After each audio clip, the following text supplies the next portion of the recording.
Sejumlah tokoh Tionghoa Lampung menerima gelar adat dari Kerajaan Adat Skala Brak pada Minggu 27 Juli 2025.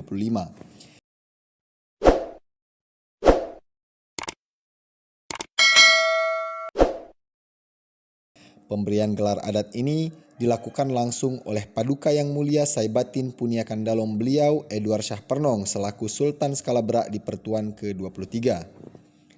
Sultan Edward Shah Pernong yang akrab disapa Pun Edward mengungkapkan bahwa hubungan antara Kerajaan Adat Skala Brak dan para tokoh etnis Tionghoa di Lampung telah terjalin sejak tahun 2015 lalu.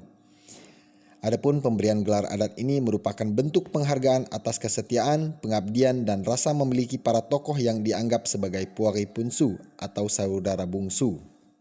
Ia menambahkan sejak 10 tahun berinteraksi, kesetiaan dan kepedulian para tokoh Tionghoa terhadap masyarakat adat Skala Brak, terutama Kepaksian Pernong, sangat tinggi.